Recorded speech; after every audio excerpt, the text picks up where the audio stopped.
Buenas tardes, un nuevo programa de Debate a 3. Y señores espectadores, hoy me acompaña el señor Guerrero, concejal del Cabildo de la Isla de Tenerife, por parte del Grupo Socialista. Buenas tardes. Buenas tardes, muchas gracias. Y el señor Garí, profesor de Historia de la Universidad de La Laguna. Buenas tardes. Hola, muy buenas tardes. Y vamos a hablar de un tema singular que afecta a lo que se ha llamado la primera industria de nuestra isla y de Canarias como potencia mundial, que es el tema del turismo. Esos momentos que parece que aletea una situación de crisis en la que incluso se habla de un cierto peligro sobre nuestra comunidad autónoma. Por eso me gustaría que ustedes, antes de darle la palabra a los contertulios, si me contestaran a la pregunta: ¿cree usted que el turismo está en crisis en Canarias? ¿Cuáles son las posibles soluciones? Enviando su respuesta sí o no, bien a nuestro correo electrónico debate3@canal8tv.com o 8tv espacio, contestan ustedes lo que consideran oportuno, 7011. Y la primera pregunta que he de hacerle es una pregunta de carácter histórico. ¿Qué ha supuesto para la comunidad canaria, ambos contertulios, la existencia de la industria turística? Si quiere usted, señor Garí, por su condición histórica. Bueno, si quieres empezar, no. Está bien.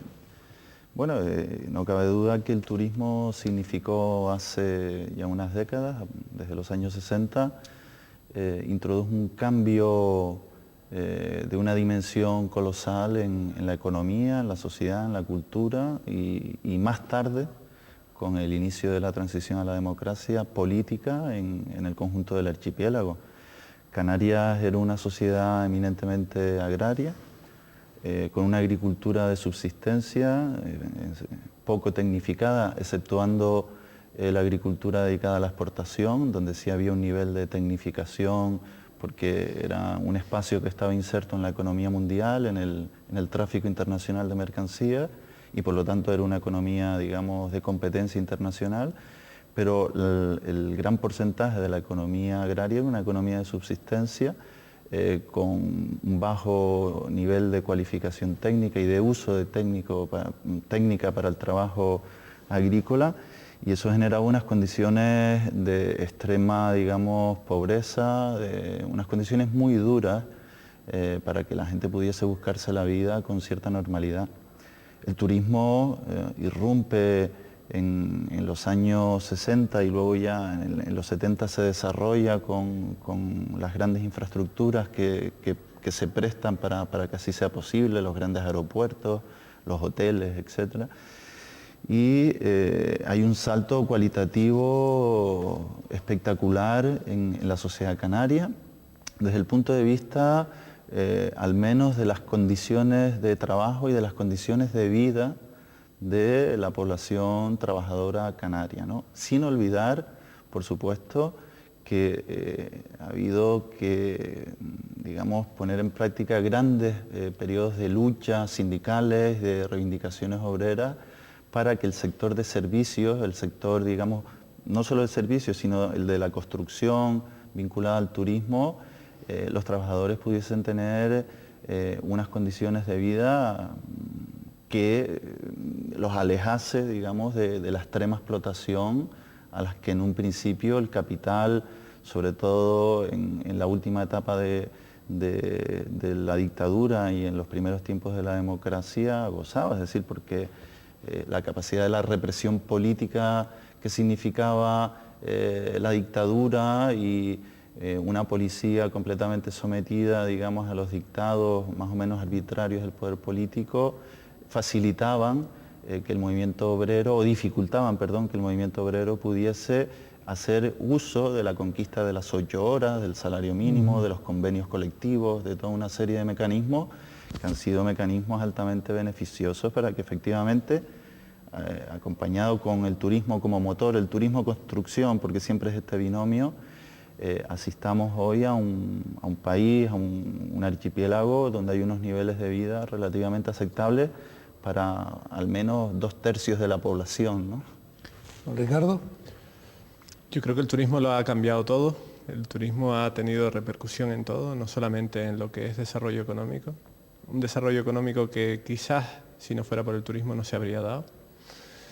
Pero lo ha tocado prácticamente todo lo demás. Ha transformado el territorio.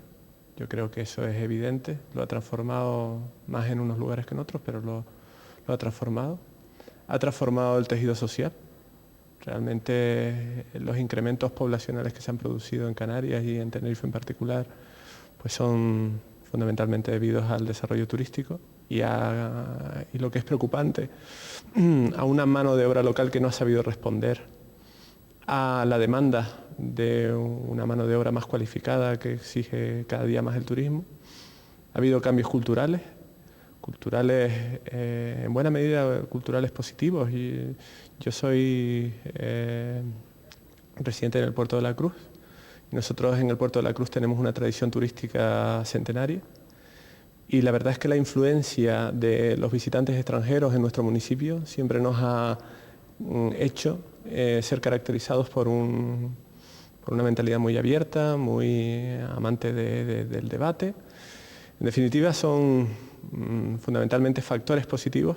Lo que ocurre es que llega un momento en que en un espacio tan restringido como es la isla de Tenerife, pues el desarrollo no puede ser indefinido y se empiezan a encender muchas luces que nos indican que estamos llegando a una situación de saturación en la que el esfuerzo por aumentar cantidad año tras año, pues nos vamos dando cuenta de que va agotando nuestro atractivo, que aparte de ir agotando nuestro atractivo, nos va introduciendo en muchos problemas en cuanto a infraestructura, en cuanto a ordenación del territorio, en cuanto a conservación de nuestro paisaje. Y llega un momento en que debemos reflexionar la sociedad en su conjunto y plantearnos cuáles han sido los problemas que hemos generado, cuáles han sido los errores que hemos cometido, y a partir de ahí, con una reflexión sana, que yo echo de menos que eso se produzca, buscar alternativas para que al final vayamos en la dirección que nuestros ciudadanos, en este caso en Tenerife, pues nos demandan siempre, que es la mejora de su calidad de vida. Ese es el objetivo principal. El turismo ha influido incluso en el campo de la delincuencia, no sé si ustedes lo saben, planteando una nueva metodología de cometer delitos, incluso en la perspectiva de la autonomía de la mujer, en delitos concretos como el abandono de familia. A partir de la década de los 70, el gran boom turístico, pues se produce un fenómeno inverso. La que comienza a abandonar al marido es la mujer, consecuencia de la influencia turística. Esto está estadísticamente demostrado, hay una tesis doctoral sobre ese particular, que además así lo coteja, e incluso nos encontramos con una segunda dimensión, la influencia del sistema videoconferencia en el uso de los juicios para poder atender a las víctimas que los podrían ser de ciertos delitos o para las cobras de seguro, pues se plantea como una necesidad inicialmente turística. O el quebrantamiento, que era otro método delictivo en la zona de la que usted es residente por el puerto, en la zona del valle de la Orotava, en las laderas del Teide, en las visitas de nuestro parque, pues había muchos quebrantamientos, pequeños hurtos en gran demasía que no se daba importancia. Estos datos, todo está publicado, está publicado en la revista de Ciencias Penales Canarias, planteado así, los extremos y el tema de la influencia de la mujer, que lo tuvo pues en una tesis doctoral que se llamaba El análisis penal de los delitos de abandono de familia, el caso español, pero hay un apéndice del efecto que se produce en Canarias. Pero esta influencia sociológica, en un sentido amplio, que ha tenido el turismo, sin embargo, en estos momentos podemos decir que se ha disminuido, que sigue repercutiendo o que las tenemos en un segundo plano. ¿Quién quiere? Vamos a ver. Yo creo que el problema del turismo hay que enfocarlo en Canarias. El turismo es lo que saca a Canarias de una condición semifeudal y la inserta plenamente en una sociedad capitalista y moderna. Moderna en términos, en los términos al uso de la filosofía, ¿no? Si admitimos que en Canarias no hay una versión moderna semifeudal. Bueno, vale, ahí podríamos entrar luego, ¿no? Pero quiero decir, para entender Canarias no como una cosa rara y difícil de comprender, sino Bueno, en unos países, en Inglaterra, en Cataluña, donde fuera, fue la revolución industrial quien transformó esas sociedades, de sociedades agrarias en sociedades de servicios, de sociedades capitalistas, ¿no? En el caso nuestro fue el turismo. Esto yo creo que es digamos así, el resumen como más nítido, más claro del significado del turismo. El turismo nos inserta globalmente como sociedad al archipiélago en el capitalismo. Una sociedad moderna, donde, pues, en fin, la mujer entra al mercado de trabajo, donde las relaciones ya no están mediatizadas por el cura, el cacique y tal, sino que hemos entrado a una sociedad urbana, porque el turismo significa también explosión demográfica, significa que las ciudades crecen, significa en definitiva que entramos en una lógica plenamente capitalista, ¿no? Y desde ese punto de vista, digamos, en una perspectiva de positivismo histórico diríamos, bueno, pues el turismo ha estado bien porque ha impulsado esta sociedad, nos ha sacado un cierto atraso estructural y nos ha colocado en una sociedad pues que más o menos se puede codear con cualquier sociedad de la Europa desarrollada y tal, más o menos, ¿no? Aunque tengamos déficit en muchos aspectos. Bueno, otra cosa distinta es lo que planteaba el compañero, es que hemos llegado a un momento en que hay que replantear la situación en la que estamos, porque efectivamente tenemos determinadas particularidades de las que todos somos conscientes, e incluso quienes promueven y aceleran la destrucción de la isla son conscientes porque lo utilizan como reclamo electoral. Somos un archipiélago fragmentado, frágil, pequeño. Ellos lo dicen, por ejemplo, Coalición Canaria o el PP, etcétera, para hacer campaña electoral, pero luego son los responsables máximos de que efectivamente siga existiendo un ataque sin cuartel contra un territorio que es frágil, pequeño, etcétera, ¿no? Y aquí nos encontramos ahora con un problema, por ejemplo, demográfico. Tenemos un problema demográfico que en cualquier momento habrá que afrontar. Entre residentes y visitantes somos 2 millones de personas aproximadamente viviendo en el archipiélago. Somos 7.000 kilómetros cuadrados, saquemos las medias y veamos el problema, digamos, de población que tenemos, ¿no? Esto porque, claro, no solo el número de gente que vive hay que tenerlo en cuenta cuando hablamos de demografía, sino la cantidad de agua que se consume, la cantidad de territorio que se consume. Es decir, van añadidos toda una serie de elementos que acompañan el crecimiento demográfico. Esto por un lado. Por otro lado, digamos que el territorio debe de ser contemplado también desde un punto de vista estratégico. ¿En qué sentido? Pues bueno, hay países pequeños, por ejemplo, Suiza, que es el país modelo, el chocolate, los relojes, pero también un país de limpieza y de un cierto orden político y tal, ¿no? Hay reservas estratégicas del territorio por lo que pueda pasar en el futuro, porque no se puede vivir en el presentismo de forma continua, es decir, imagínense un bloqueo económico, cualquier circunstancia que altere las condiciones actuales de acumulación de capitales, como ha sucedido en las 2 guerras mundiales anteriores, y podría volver a suceder, ojalá que no, pero que se compliquen las situaciones en el noroeste de África, etcétera, ¿no? Esta lucha por el petróleo que hay en la escala global, estamos viendo la época de la guerra global, según Bush y tal, ¿no? Entonces, nosotros ya no tenemos territorio estratégico para poder cultivar unas hortalizas, unas papas, lo que sea. Estamos consumiendo, digamos, espacios estratégicos que no deberíamos de consumir, que nunca hay que plantear, es decir, que tenemos que dejar como reserva de territorio, de agua, de espacio, para lo que pueda suceder, ¿no?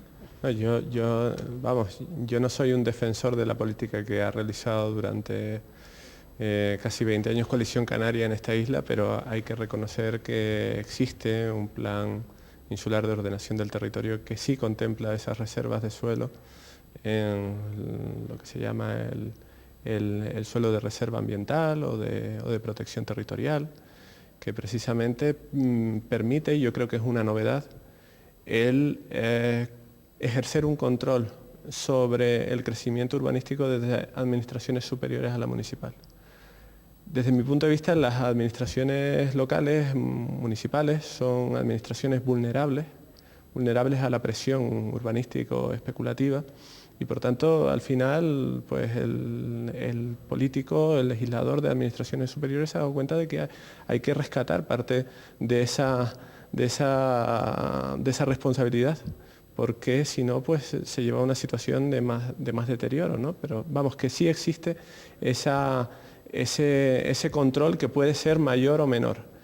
Yo cuando antes estabas hablando, me acordaba de una anécdota, bueno, de una anécdota, ¿no?, de algo que me contaba el alcalde de Adeje hace cosa de 1 año y pico, que es algo bastante gracioso y que creo que es digno de contar aquí, ¿no? El alcalde de Adeje me comentaba que al final, dentro de esta evolución que ha generado el turismo, al final se ha llegado a la justicia social, se ha hecho justicia al cabo de los siglos, y me ponía el caso de su municipio, en el que los grandes terratenientes siempre se apoderaban y se pasaban de padres a hijos las tierras más fértiles de la isla, que siempre eran tierras de medianía, y a aquellos hijos naturales pues les daban siempre las tierras más secas, las tierras de costa. Y al final han cambiado las cosas y las tierras de costa pues ahora son las que más valor tienen, y por tanto, me decía, se ha producido al final casi un acto de justicia social. Yo creo que hay un aspecto muy importante, veo que el debate es un debate que adquiere profundidad y me parece muy interesante en ese sentido. Yo creo que uno de los problemas que nosotros hemos tenido en estos últimos decenios, que nos han llevado a la situación en la que nos encontramos, es el cambio de manos en los factores de producción a nivel insular e incluso regional.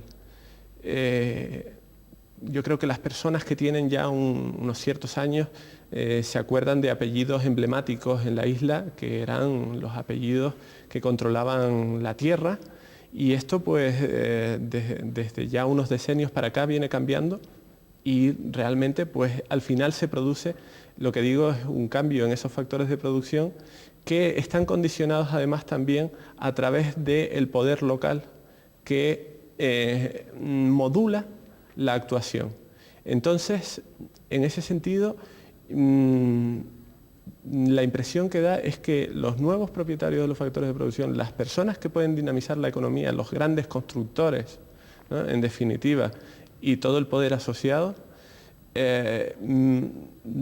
tienen una menor trayectoria de lo que es generación de economía a nivel insular, y por tanto quieren generar beneficios en el menor plazo posible y actúan sobre el territorio de una forma más violenta de lo que se venía actuando en los últimos años. Y eso es algo que desde mi punto de vista hay que controlarlo. En un efecto a corto plazo está bien porque permite un desarrollo económico, pero al final genera unas estructuras y una inercia que lo que hace es llevarnos hacia una dirección que es lo que está haciendo que los ciudadanos digan: hay que ponerle frenos, lo que comentabas antes, hay que replantearnos el sistema, porque si nosotros cogemos y evaluamos, y es un estudio además que lo presentamos nosotros la semana pasada en el Cabildo, evaluamos el crecimiento económico por habitante en esta isla, resulta que nos hemos empobrecido en los últimos años. ¿Por qué?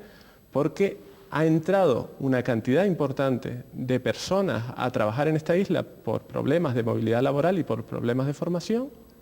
Entonces, ¿qué es lo que ha ocurrido? Pues que hemos tenido que repartir un poco más de riqueza que hemos generado entre muchos más que somos ahora.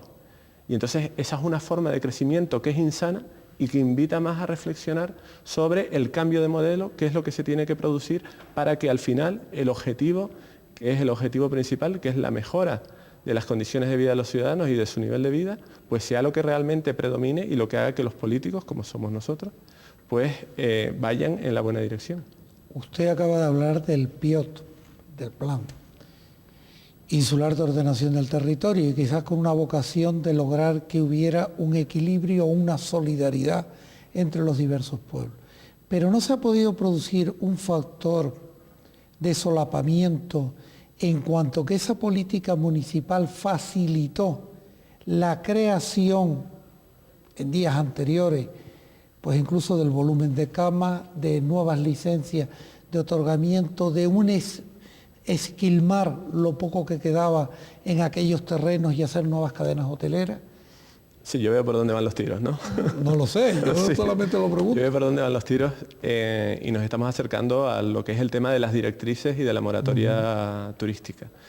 Vamos a ver, el efecto de parada en cuanto a la generación de nuevas camas, y digo de nuevas camas en el sentido de novedad, ¿cómo se dice?, de innovación, ¿no? Es perjudicial para la competitividad turística de la isla. Es decir, si frente a competidores que desarrollan nuevos modelos turísticos, que desarrollan nuevos tipos de resort más ajustados a lo que son las demandas de un mercado turístico cambiante, nosotros nos mantenemos estabilizados, nos mantenemos paralizados, nosotros perdemos competitividad frente a nuestros competidores. Eso es evidente. Y por tanto el modelo tendría que ser distinto. El modelo tendría que ser un modelo que mantuviera, desde mi punto de vista, lo que es el número de camas, es decir, no crezcamos más en cantidad porque vemos que las infraestructuras, como decíamos en un principio, pues están demostrando una repercusión negativa, ¿no? Y cojamos y mantengamos un nivel constante de innovación. Entonces, ahí, ¿con qué es lo que nos encontramos? Con municipios que desde hacía tiempo tenían programado una serie de actuaciones turísticas que mantenían su nivel de innovación a lo largo del tiempo, y llega el gobierno de Canarias y lo paraliza. Entonces, claro, ellos se dan cuenta que frente a competidores externos no afectados por la moratoria, van a perder competitividad. Entonces, desde mi punto de vista, el esquema tendría que ser el otro. Y el otro esquema es el que no se hace. Es decir, revisar lo que se va quedando obsoleto, que es mucho, porque todos los ciudadanos de esta isla, o la gran mayoría, tienen conciencia de que, por ejemplo, el Puerto de la Cruz es un municipio que turísticamente se está quedando obsoleto, y que buenas partes del sur de la isla, me refiero al área de los cristianos y algunas otras áreas más pequeñas que normalmente no visitamos, pero que también tienen problemas. Tenemos problemas en Tembel, tenemos problemas en San Miguel, tenemos problemas también en algunos núcleos pseudoturísticos en otros lugares de la isla. Entonces, ahí es donde nosotros tenemos que actuar. Entonces, podemos hacerlo de varias formas. Podemos actuar renovando sobre el propio lugar, o podemos coger y transformar esa zona llevando lo que es el turismo hacia otro lado. Yo soy más partidario de actuar sobre el entorno turístico e innovar. Y eso es lo que no se está haciendo, y por tanto creo que se está cometiendo un error. Pero, en fin, es mi opinión, lo dejo abierto al debate. Bueno, yo, en parte, por supuesto que coincido con el análisis que haces. Quisiera, ya enseguida entro en esto que acabas de plantear, pero sí quisiera dejar, digamos, constancia de lo que a mí me parece que es una evidencia a todas luces, que es que efectivamente existe el PIO, existen los planes generales, existe una cantidad de legislación medioambiental brutal, creo, según dicen los especialistas, de las más completas de Europa, y el problema es que no se cumple nada de eso, ¿no? El problema, por tanto, no es la cuestión de grandes marcos legislativos o de grandes marcos, digamos, en el cual encuadrar las políticas que luego se desarrollan, sino que efectivamente se cumpla toda esa legislación que se ha hecho para preservar el territorio, etcétera. Porque efectivamente que el PIOT y, en fin, hay reservas de territorio, pero no olvidemos, no hay nada más que darse un viaje, digamos, porque uno no tiene avioneta a Las Palmas y volver, que efectivamente todo lo que es la medianía norte de la isla está absolutamente construida, que una buena parte de la medianía sur también lo está, y que la medianía es justamente el terreno más fértil y el terreno con más potencial agrícola de toda la isla. Entonces, ese es y que paradójicamente se hacen grandes reservas de espacio, que no digo que no hayan que hacerse, pero se planifican construcciones, digamos, de grandes áreas conurbanas, como la que se tiene previsto hacer entre el Centenero, esta zona en la que estamos ahora, y el Tablero, en fin, lo que ha dado motivo a esta respuesta popular de este último año y medio de la Coordinadora de Pueblos y Barrios, porque efectivamente se quiere construir casi una ciudad de 200, 300.000 habitantes en toda esta área, que todavía es un área que produce agricultura que produce para nosotros poder consumir, ¿no? Esto desde, digamos, ese punto de vista de que lo que quiero señalar es que existe mucha espectacularidad cuando se anuncian determinadas medidas, pero en realidad es simplemente espectáculo, es espectáculo mediático. Se venden grandes enunciados en grandes titulares que luego en la práctica no se cumplen, sino se hace además efectivamente todo lo contrario. Me viene a la mente con el tema de la moratoria, que fue el gobierno de Román Rodríguez quien sacó esta ley. Tengo precisamente guardado el titular del diario de la provincia y se lo suelo poner a los alumnos todos los años para a partir de ahí empezar a hablar sobre el problema de los enunciados y los contenidos en el lenguaje y todas estas historias, como en el mismo enunciado se dice que se va a aprobar una moratoria turística, pero que a la vez esta moratoria no impedirá la construcción de 100.000 nuevas camas turísticas, ¿no? En fin, que hay que tener cuidado también solo con lo que se plasma como ley, como legislación, es decir, lo que se redacta. Hay que atender también a qué es lo que efectivamente qué tipo de políticas se ejecutan en la práctica, ¿no? Sí. No, prefiero que me contestes en la segunda parte del programa porque estamos en la segunda parte, muy bien. Porque ya estamos fuera de espacio, hacemos una interrupción y volvemos dentro de un momento.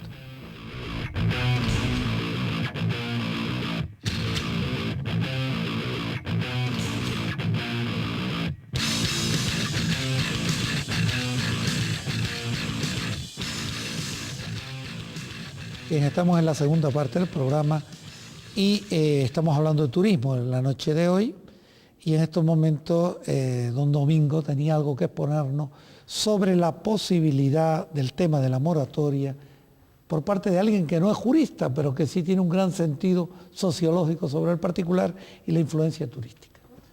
Bueno, yo creo que desde que efectivamente estoy de acuerdo con lo que ha dicho el compañero, en la medida en que, como dije al principio de la exposición de esta noche, si esto lo contemplamos, que el turismo para nosotros ha sido nuestra gran revolución industrial, y puesto que las revoluciones industriales, como hemos visto a lo largo de esta historia reciente en el Estado español, se someten a reconversiones, pues efectivamente nosotros tenemos que someter nuestra industria turística a un proceso de reconversión, que eso implica readaptar muchísima planta alojativa que ya está obsoleta, es decir, invertir sobre lo que tenemos sin necesidad de conquistar más territorio, de agredir más el territorio.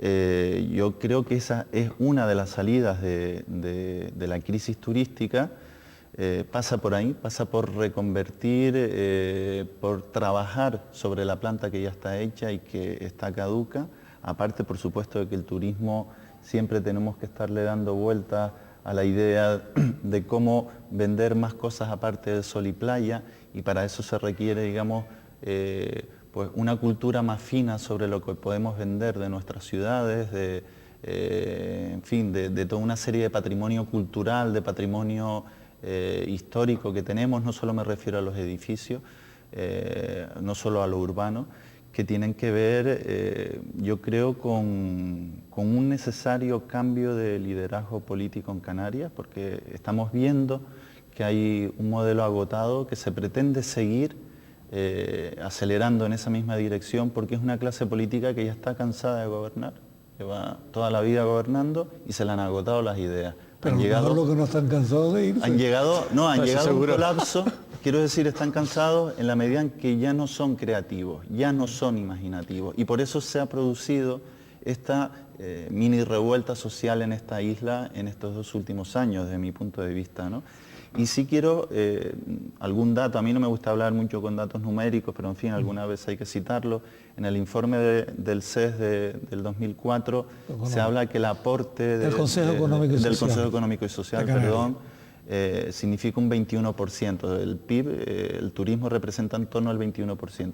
Yo creo que es un porcentaje muy respetable, es un porcentaje muy interesante, pero también es verdad que si ese es nuestro motor, asociado siempre al motor de la construcción, que es el otro gran motor, ¿no?, de ese avión, deberíamos empezar a entender o a reflexionar cómo podemos diversificar la economía, que no es haciendo grandes infraestructuras como el puerto de Granadilla o la segunda pista al aeropuerto, eso es más de lo mismo, ese es el desarrollismo viejo y caduco, sino, por ejemplo, cómo le sacamos partido y rentabilidad a nuestra investigación universitaria. Hoy el desarrollo, la tercera revolución industrial está asociada a la microinformática, a la robótica. El compañero de física debe estar mucho más puesto que yo ante todos estos, digamos, la tecnología asociada a las energías renovables, etc. Tenemos 2 universidades con potencial de investigación, es decir, ¿por qué no hacemos los campus, estos híbridos, campus industrias que, por ejemplo, han aparecido ya en Londres, en Japón, en la propia Cataluña, en Estados Unidos, ¿no?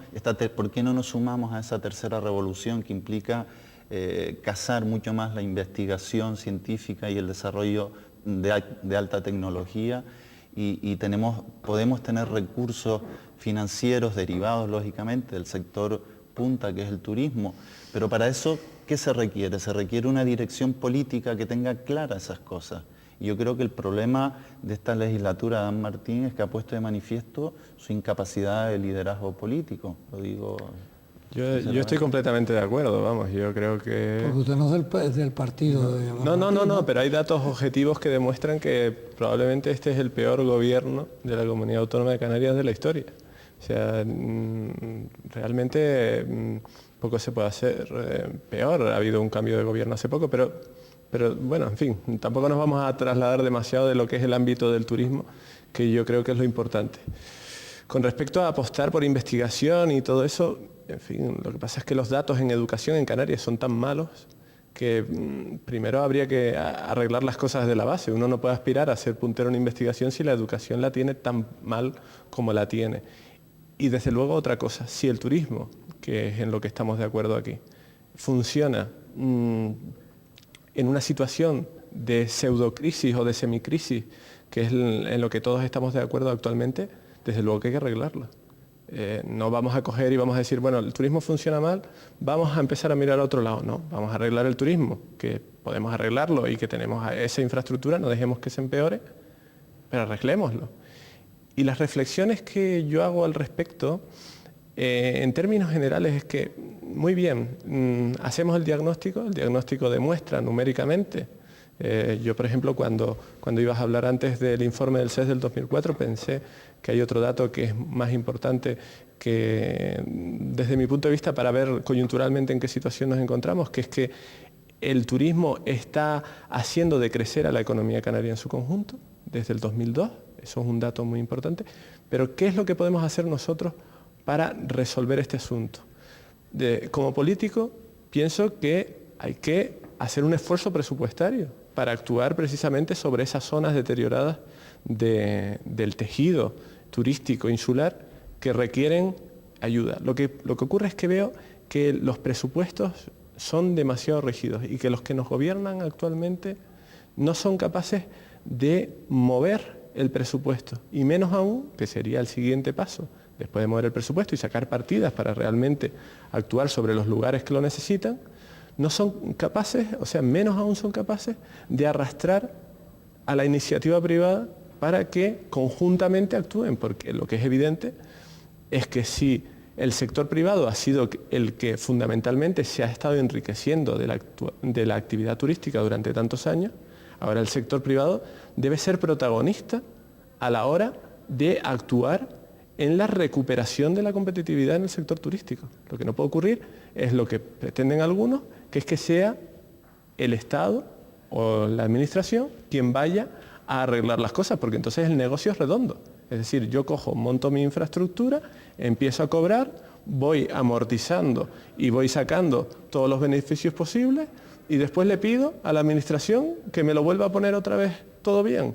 Eso es algo que considero que no debe producirse en este caso, sino que se debe arrastrar a la iniciativa privada y entonces actuar sobre los lugares que estamos señalando. Estando de acuerdo que debe ser un impulso, una maquinaria la iniciativa privada, por ejemplo, si en cambio sí creo que políticamente los corresponsables políticos, tanto de administración insular como autonómica, deberían de enfocarse hacia dos campos: los nuevos mercados y la nueva metodología, o los nuevos métodos, o la nueva oferta turística.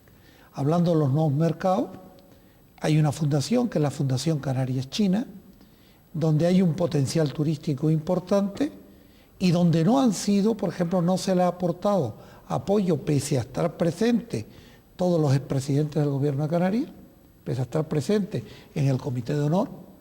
En cambio, no se ha estudiado esa posible dimensión, que es un campo nuevo, porque yo creo que el campo europeo está agotado, con la crisis alemana, etcétera, etcétera. Entonces, nuevas metodologías, que serían nuevos campos por un lado, nuevas metodologías por otro. Hablabas tú del turismo histórico, turismo patrimonial. Aquí parece que solo damos sol y playa, es lo único que tenemos. Sí, pero a nivel europeo el turismo, es que nos han vendido que a nivel mundial y a nivel europeo el turismo está en crisis y eso no es verdad. Los datos son evidentes y hay estudios, traje algunos, que demuestran que los destinos competidores al nuestro, fundamentalmente lo que son los de la cuenca mediterránea, sí, apuntando también a Europa del Este, incluso algunos de la franja del Caribe, pues están creciendo, llevan creciendo desde el 2000 al 2003 a ritmos muy elevados, frente a que Canarias, junto con Chipre, Malta y las Bahamas, creo, han sido los únicos que han estado decreciendo de forma tampoco demasiado significativa, pero han estado decreciendo. Entonces, yo creo que lo primero que debemos hacer es quitarnos de la cabeza el que estamos dentro de una coyuntura general y que Canarias es una víctima más de lo que es una recesión turística a nivel internacional. No ha habido recesión turística a nivel internacional, ni con el asunto de los atentados a las Torres Gemelas. Eso en primer lugar. Y después, por otro lado, también lo que demuestran los datos es que desde las administraciones públicas, la canaria y la insular, estamos demasiado centrados, demasiado obsesionados en el tema de la promoción. Y el tema de la promoción, si al final nos fijamos en las encuestas que elabora el gobierno autónomo, nos damos cuenta de que los turistas que vienen a Canarias fundamentalmente vienen porque sus amigos y sus familiares que han venido antes les han dicho que Canarias está bien o porque ellos mismos lo conocen de veces anteriores. Al final, lo que es publicidad a través de turoperadores, publicidad a través de revistas, no responde más. Es un problema endogámico. No, es un problema de que cuando vienen los turistas aquí, tenemos que convencerles con hechos de que vale la pena venir aquí y que cuando vuelvan a su país están llenos de razones para convencer a sus amigos y sus familiares de que vengan acá.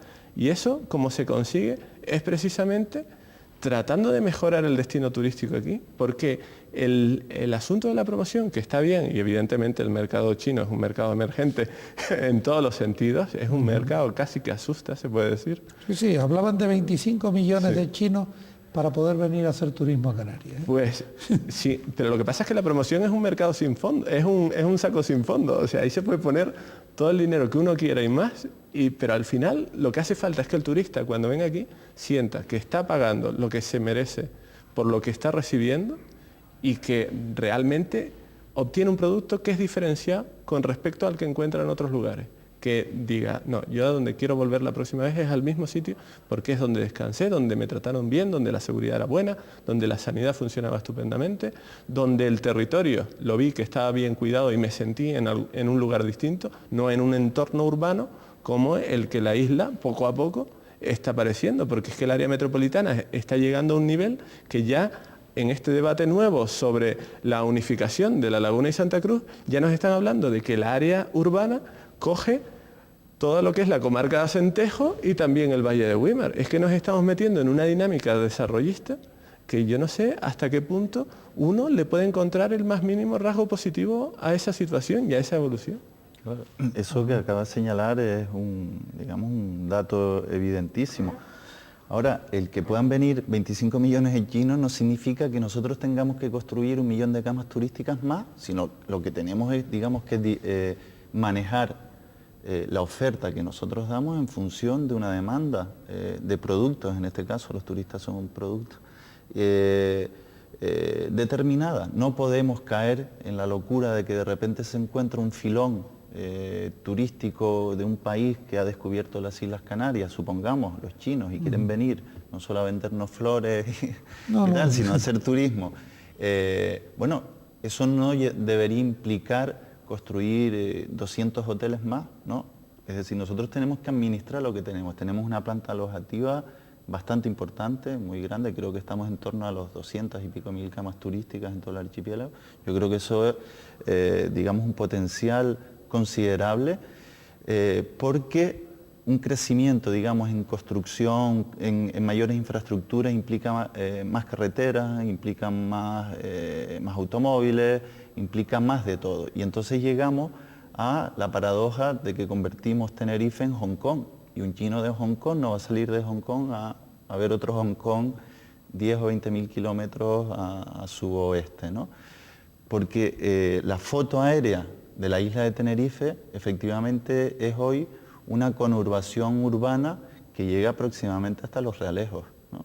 Casi desde la Calatilla hasta Los Realejos, ¿no? Eso es una isla que ha dejado de diferenciar lo que es su espacio rústico, su espacio rural y su espacio urbano. Hoy en Tenerife no existe ya un espacio rústico, sino como un espacio sometido, esclavizado al mundo urbano.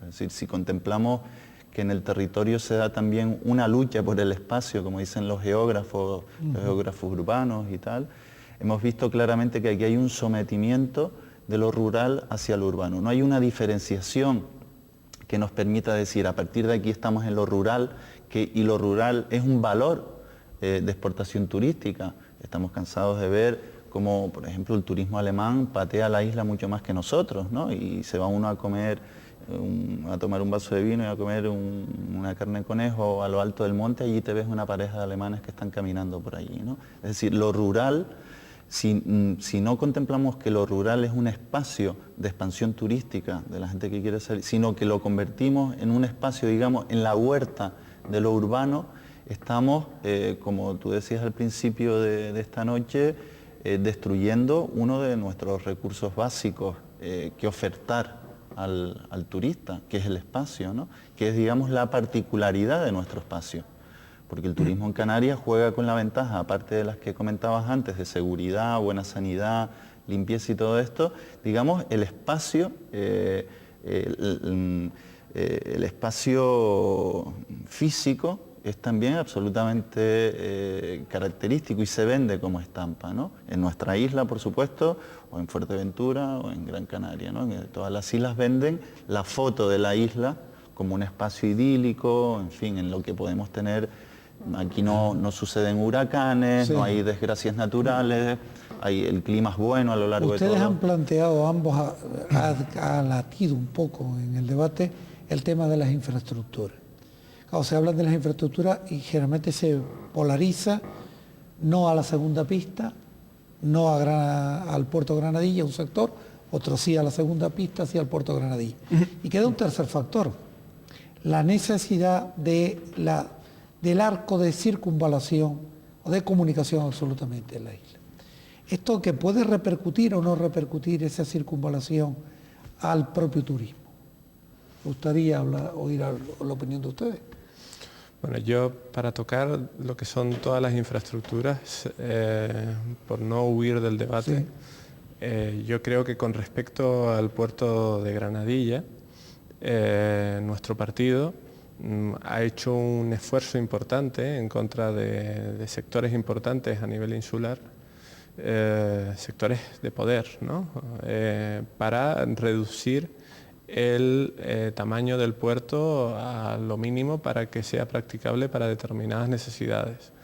Desde un punto de vista, ya hablo exclusivamente personal, a mí me gustaría que ese proyecto de Puerto de Granadilla se hubiese realizado pensando un poco más en si realmente en la ubicación en la que se va a encontrar, pues se reúnen las mejores condiciones, no solamente desde el punto de vista medioambiental, sino desde el punto de vista económico. Es decir, pues hay una buena formación profesional para asumir los puestos de trabajo que se encuentran, la calidad del agua, la calidad de la energía, etc. Con respecto, y yo creo que eso no se ha hecho.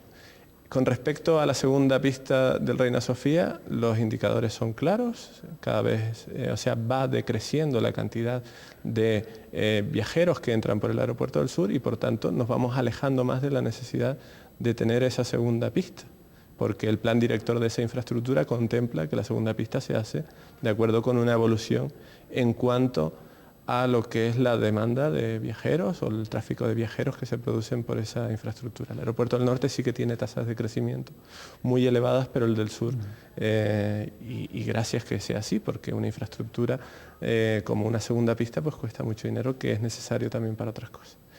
Y con respecto al cierre del anillo insular, pues evidentemente hay que garantizar que los ciudadanos de esta isla, independientemente del lugar en el que viven, pues tienen un acceso a una red de comunicaciones equivalente, independientemente del lugar en el que viven. Lo que ocurre es que los ciudadanos de esta isla mayoritariamente saben que cuando se pone una carretera no solamente va la carretera, sino que va después un desarrollo urbanístico detrás.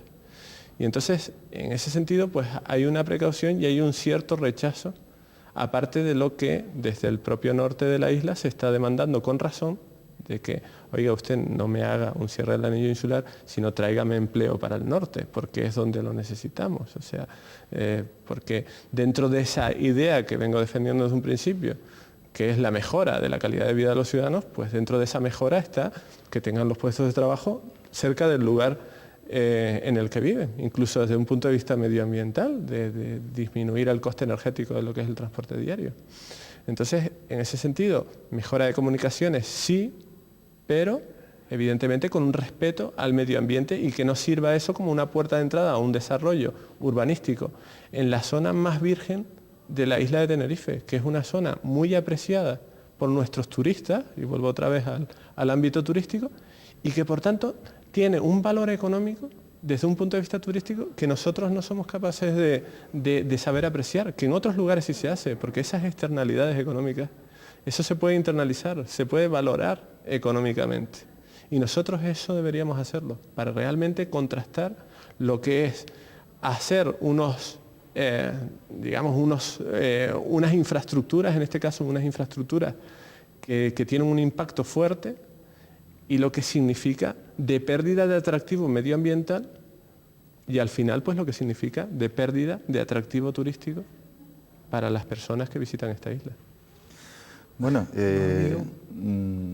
pues luego, yo no sé muy bien si estoy aquí a título individual o porque pertenezco a Alternativa Popular Canaria. Como tú, en fin, no yo sé, no sabía da que igual, pertenecías a Alternativa Popular, pero sí, puedes hablar políticamente. Vale.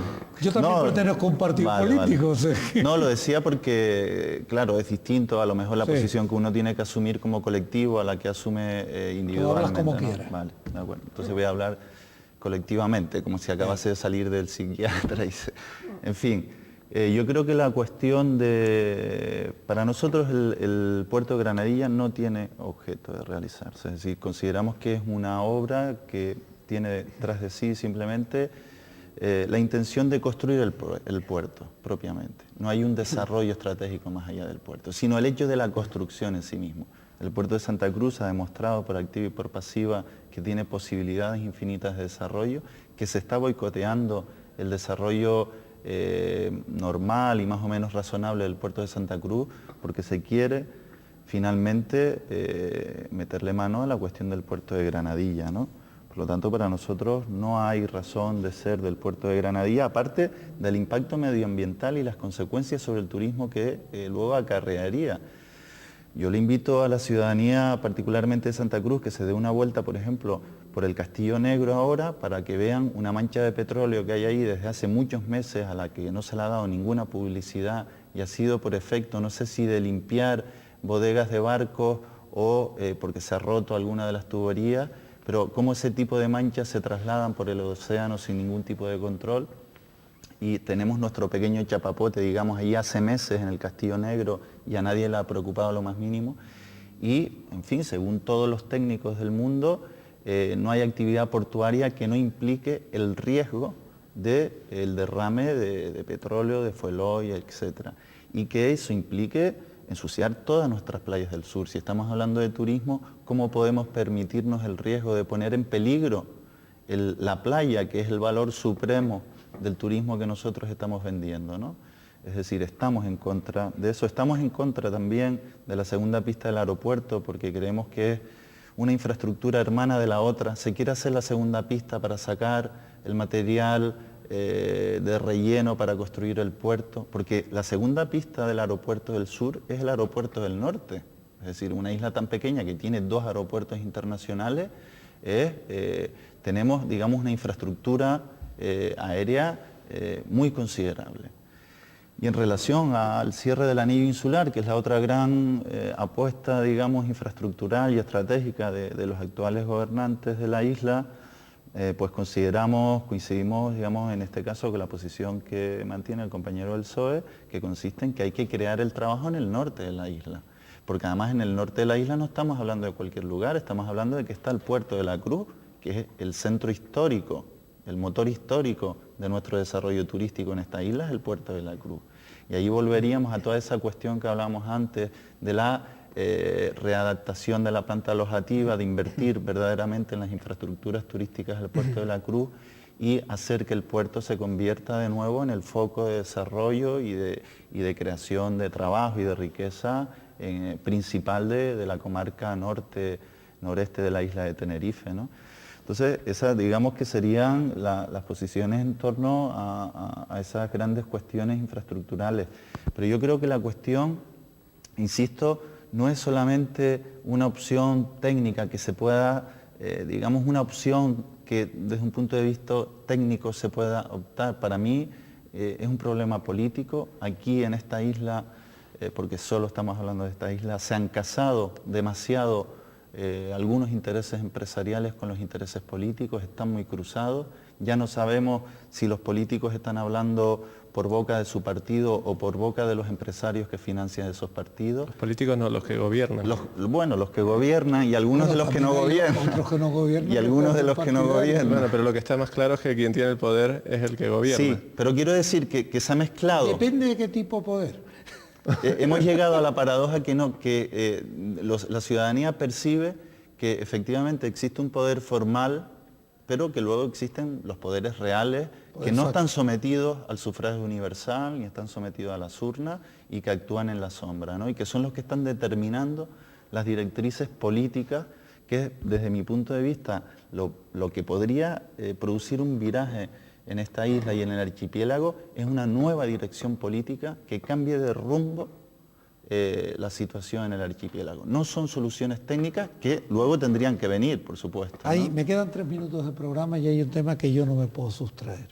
Podríamos plantearnos sobre los temas de infraestructura, posiciones políticas distintas, quizás visto desde el sur se ve de otra manera, pero hay un tema que creo que ha surgido en la palestra y que va a afectar o no afecta al turismo. La pregunta, la famosa jaula en la zona del Atlántico, de todo nuestro sur, donde todavía tenemos turistas que van, tenemos las famosas jaulas del pescado, que parece que estamos esquilmando el suelo de la isla y ahora vamos a empezar a esquilmar los fondos marinos.